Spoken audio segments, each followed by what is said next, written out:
history, people usually mention like one or two events as like the watershed moments or like the turning points of the history.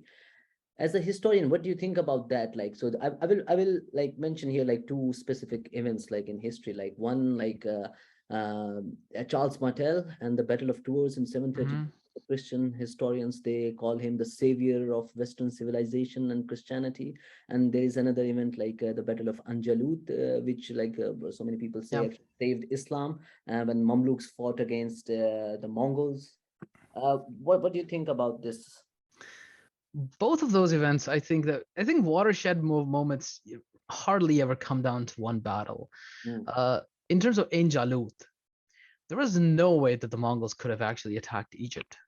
They could have actually like attacked Egypt, but they wouldn't have been able to conquer Egypt.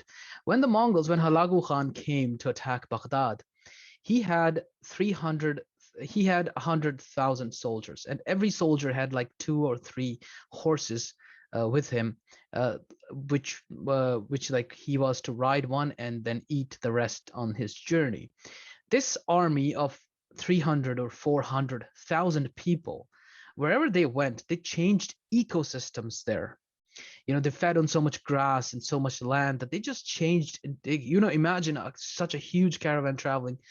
And the problem was that after Baghdad, they would have had trouble attacking Egypt because they would have had to cross this huge desert, and any army that was small enough to cross the desert would not have been able to face the Mamluks. So it is it's not that the battle itself changed too much, but rather the battle marks a point. It was the first point, was the beginning of the end for the Mongols, basically you could say. And same for Tor. Tor did not itself change as much as we think it did, but it marks a point where the rise of the Carolingians in France and the sort of the beginning of the end for the Umayyads. If the Muslims had won at Tor, it's likely that Charles Martel would have died, and so we would not have had Charlemagne. European history would have been very different. mhm. But but would the Muslims have been able to control it? I don't think so. Um, have you? If you've been to like southern France, you don't see any semblance of any Islamic civilization there.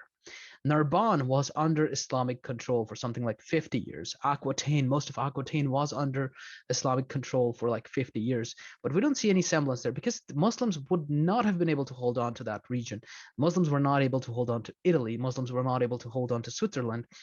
This part of Europe, they simply could not have been able to hold on to. So I don't think that European history would have been like it would have been different, but I don't think that it would have been Muslim today. Like Edward Gibbon says that we would be teaching the Quran in Oxford today if the Muslims had won the Battle of Tor. That really would not have happened. Edward Gibbons is exaggerating the importance of that battle very much. Or rather than that, if I would say like if the first siege of Constantinople, because like for years it was Constantinople which actually protected the Europe. If the Yeah. first siege of Constantinople would have been a successful siege, I mean, would we have been That like, as Edward Gibbons said, like would they have been teaching Quran at the Oxford? uh that's an interesting question. Um at that point, we could have reasonably saw Muslims enter Eastern Europe.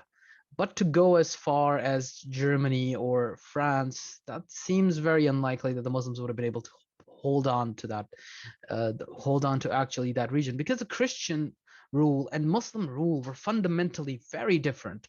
In the Islamic world, you had this elite class of warriors. They kept power, and that's the reason that we did not have democracy could not develop in the Islamic world.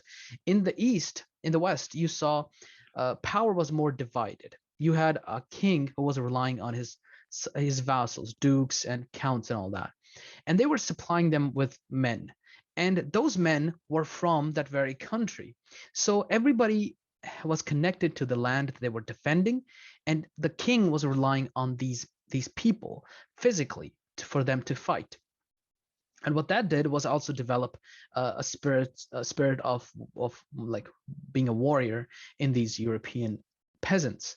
Whereas in the Islamic world, you had an elite class of warriors, which in many cases was a slave army, like we saw in India, we saw in Baghdad, we saw in everywhere, basically Spain, everywhere. And the people were simply not prepared. People were simply, the people who were defending the land were not connected to the land, and they were reliant on the king only for money. So as long as the king paid them, the king had absolute power. So we could not have democracy develop in our part of the world, and the people were not prepared to take on a challenge without a central authority. As soon as a central, in Europe, when central authority died out, locals rallied and they were able to put up a defense. But in the Islamic world, that never happened because the locals simply did not have the equipment, the spirit, or the training to do that, because they were not defending themselves. They were previously being defended by a rich patron who is no longer there.